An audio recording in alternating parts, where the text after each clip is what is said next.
आज का समय के अनुकूल आपको और हमको ऐसे राजनीति करना है जैसे अन्य पॉलिटिकल पार्टी अपनी राजनीति कर रही है।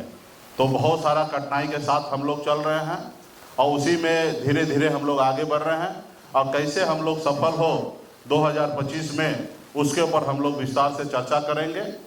नमस्कार, आप देख रहे हैं न्यूज फॉर नेशन और मैं हूं आपके साथ अंजलि। वाल्मीकि नगर में 2 दिवसीय राष्ट्रीय कार्यकारिणी की बैठक हो रही है। आपको बता दें कि यहाँ पर कई बड़ी संख्या में जो है वो पदाधिकारी मौजूद हैं। आपको बता दें कि ये वही मीटिंग है जिसको लेकर मुकेश सहनी ने नीतीश कुमार पर बयानबाजी की थी। उनकी जो ये बैठक है वो 8 और 9 मार्च को होने वाली थी, लेकिन वाल्मीकि नगर में ही नीतीश कुमार के कार्यक्रम की वजह से मुकेश सहनी को अपनी बैठक की तिथि जो है वो 10 और 11 तारीख करनी पड़ी, जिसके बाद से आज बैठक अब शुरू हो गई है। वाल्मीकि नगर में वीआईपी की 2 दिवसीय राष्ट्रीय कार्यकारिणी की बैठक शुरू हो गई है। आपको बता दें बड़ी संख्या में जो है वो पदाधिकारी वहां पर जुड़े हुए हैं। इसके साथ ही वीआईपी के प्रमुख मुकेश सहनी ने महापुरुषों को श्रद्धांजलि दी है। महापुरुषों के सपने को पूरा करने के लिए उन्होंने संकल्प लिया है। चुनाव 2025 में होने वाला है, इसको लेकर मुकेश सहनी जो है वो अपनी जीतोड़ कोशिश कर रहे हैं। विकासशील इंसान पार्टी यानी वीआईपी की आज 2 दिवसीय प्रदेश और राष्ट्रीय कार्यकारिणी की बैठक की शुरुआत पश्चिम चंपारण के वाल्मीकि नगर में हो गई है। इस बैठक की शुरुआत पार्टी के संस्थापक और पूर्व मंत्री मुकेश सहनी द्वारा दीप प्रज्वलित करके किया गया। आपको बता दें सन ऑफ मलाह के नाम से चर्चित श्री सहनी ने इस मौके पर बाबा साहेब भीमराव अंबेडकर, इसके साथ शहीद जुब्बा सहनी, इसके साथ कई जो लोग हैं उनको पुष्पांजलि अर्पित की। इसके साथ ही उन्होंने ये संकल्प लिया है कि उनके सपने को पूरा करके दिखाएंगे। इस बैठक में बड़ी संख्या में पार्टी के पदाधिकारी और कार्यकर्ता जुड़े हुए हैं। बैठक की शुरुआत में आए लोगों को संबोधित करते हुए उन्होंने कहा है कि हमारा संगठन धीरे धीरे आगे बढ़ रहा है और मजबूत हो रहा है, लेकिन इस साल हम सभी को अपनी अग्नि परीक्षा देनी है। यानी 2025 में होने वाले विधानसभा चुनाव को लेकर उन्होंने ये बात कही है कि ये हमारी अग्नि परीक्षा है। इस साल आने वाले चुनाव में हम सभी के लिए काफी महत्वपूर्ण है। उन्होंने वहां के लोगों से संवाद करते हुए कहा है कि 2025 का विधानसभा चुनाव जो है वो हमारे लिए अग्नि परीक्षा है और काफी इम्पोर्टेंट है। इसके साथ ही उन्होंने बैठक में उपस्थित लोगों का स्वागत करते हुए कहा है कि आने वाले चुनाव बिहार के लिए काफी महत्वपूर्ण है। उन्होंने कहा है कि सही अर्थों में हमारी पार्टी की नीति और प्राथमिकता गरीबों और लोगों की कल्याण करना है। यह पार्टी गरीबों की आवाज बनने वाली है। हमें बाबा साहेब के सपने को पूरा करना है, जिसमें समाज के हाशिए और बड़े जो सपने हैं उनको पूरा करना है। आज राजनीति में काफी बदलाव आ चुका है।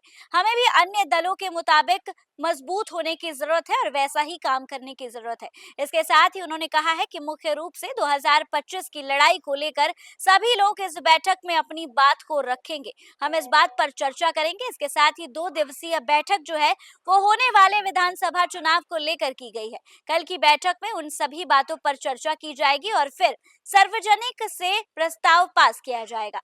आपको बता दें कि मुकेश सहनी ने ये बात कही है कि आज और कल जो बैठक है उसमें हम इम्पोर्टेंट जो भी मुद्दे हैं, महत्वपूर्ण मुद्दे जो कि विधानसभा चुनाव में उठ सकते हैं, उन सभी चीजों को लेकर डिस्कस करेंगे और फिर इन नीतियों को आगे बढ़ाएंगे। इसके बाद से मुकेश सहनी ने कहा है, उन्होंने अंत तक यह भी कहा था कि गलतियां हमसे होंगी लेकिन हमें पीछे नहीं हटना है, लेकिन उससे आगे बढ़कर गलतियों से सीखकर हमें संघर्ष करना है और अपनी विचार को अच्छा रखना है। इसके साथ ही 2 दिवसीय कार्यकारिणी की बैठक में आज ऐसा देखा जा रहा है कि मुकेश सहनी जो है उनकी बैठक में काफी अच्छी संख्या में पदाधिकारी मौजूद है। इसके साथ ही लोगों को संबोधित करते हुए मुकेश सहनी ने कई तरीके की बातें कही हैं। मुकेश सहनी क्या कुछ कह रहे हैं आप सुनिए। 2025 में हमें कैसे सफल होना है, मुख्य बिंदु उस पे आप सभी को चर्चा करना है। आज आप सभी के बीच में हम लोगों ने लाखों निषादों ने संघर्ष किया, सपना देखा, वो सपना को साकार करने के लिए हम लोग यहाँ पर बैठे हैं। आपने देखा बड़े संख्या में जो हमारे पार्टी से जुड़े रहे को आगे बढ़ाने के लिए सोच हमेशा रखे, आज वो हमारे बीच में नहीं रहे। हमने उन सभी को श्रद्धांजलि दिया है और निश्चित तौर पर उनके सपना को, जो सपना उन्होंने देखा उस सपना को कैसे साकार करना है, उस रास्ते पे आपको और हमको काम करने की आवश्यकता है। आप और हम सब मिलकर बहुत सारी लड़ाई लड़ रहे हैं, बहुत सारा काम कर रहे हैं। कुछ गलतियां आपसे होगा, कुछ गलतियां हमसे भी होंगे, लेकिन उसको पीछे छोड़ते हुए हम कैसे आगे बढ़े, वैसे हम लोगों को उस रास्ते पे काम करने की आवश्यकता है। जो आज से 30-40 साल पहले, 50 साल पहले, 20 साल पहले जो भारत की राजनीति जिस तरीके से हुआ करता था, आज वैसी राजनीति नहीं हो रही है। आज का समय के अनुकूल आपको और हमको ऐसे राजनीति करना है जैसे अन्य पॉलिटिकल पार्टी अपनी राजनीति कर रही है। तो बहुत सारा कठिनाई के साथ हम लोग चल रहे हैं और उसी में धीरे धीरे हम लोग आगे बढ़ रहे हैं। और कैसे हम लोग सफल हो 2025 में, उसके ऊपर हम लोग विस्तार से चर्चा करेंगे। आप लोग चर्चा रखेंगे। फिर कल जो है राष्ट्रीय कार्यकारिणी में कुछ बिंदु है जिस पे हम लोग प्रस्ताव लाएंगे और आप सभी हम सब मिलकर सहमति से उस प्रस्ताव पे हम लोगों को काम करने की आवश्यकता है। तो इसलिए आज जितने भी आए हैं सभी को आप लोगों को बहुत बहुत धन्यवाद देता हूं और आप लोग आगामी चुनाव को संबंधित अपनी बात को रखेंगे। बहुत बहुत धन्यवाद।